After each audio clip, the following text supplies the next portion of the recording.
Did you have a moment in time where you realized, like, these are bad choices? Like, some of these people I shouldn't have had in there. Oh, yeah. I think so. The one question that you'll ask me, that I think you'll ask me, that people seem to ask, and I always come up with the same answer.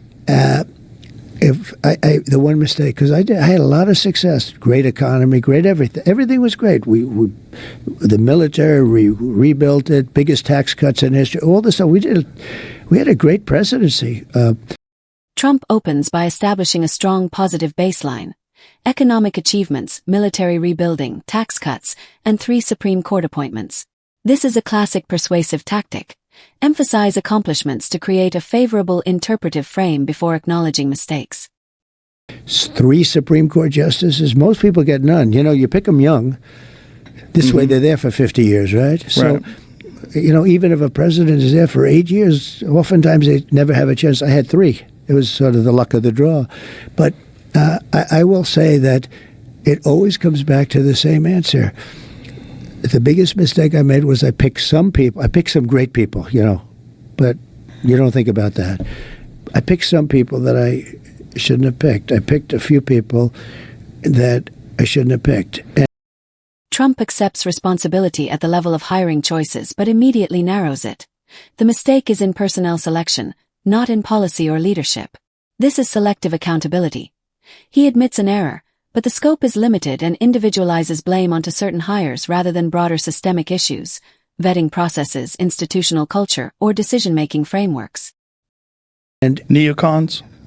Yeah, neocons, or bad people, or disloyal people, or people that were just people bad, that were into the people got bad advice. Yeah, you're reading about them a little bit today.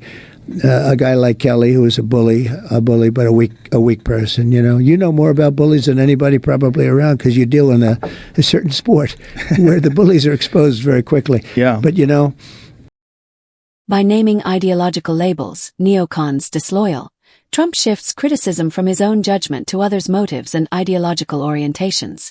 This serves 2 purposes. It communicates to his base, who often distrust neocons, and it externalizes blame. He's bad. Bolton was an idiot, but he was great for me because I'd go in with a guy like a John Bolton. John Bolton. A friend of mine called me up. I was picking Bolton, and he's a very smart guy. His name is Phil Ruffin. He's a very rich guy from Las Vegas. He's a great card player. He doesn't play cards, but he's a great player. He's just a natural. Got poker sense, right? The good old poker sense. And Phil Ruffin is a very, very wise kind of a guy. And one of the richest people around, and has had great success and understands people. So it was in that I was picking Bolton, or I picked Bolton. He called up. He said, "Don't pick him. Why? He's a bad guy." Now, he wasn't in politics at all. He's in various businesses. He said, "He's a bad guy. He's just, it always works out bad with that guy." I said, "Oh, man, I wish you told me this 2 weeks ago. I already hired him. He's here." And he was right, but he was good in a certain way. The Bolton anecdote is used to illustrate the tension. Someone can be technically skilled, very smart, but politically problematic. The anecdote also demonstrates Trump's reliance on personal networks and informal warnings in personnel choices. The story contains mixed messages. Trump acknowledges outside advice that he ignored, then attributes some strategic value to Bolton while stressing Bolton's dangerous rhetorical signaling, made adversaries think the U.S. might go to war. He's a nut job, and every time I had to deal with a country, when they saw this whack job standing behind me, they said, "Oh, man, Trump's going to go to war with us." He was with Bush when they went stupidly into the Middle East. They should have never done it. I used to say it as a civilian. So I always got more publicity than other people. And it wasn't like I was trying. In fact, I don't know exactly why. Maybe you can tell me why. Oh, I could definitely tell you. You said a lot of wild shit. Maybe. Contrast and repetition.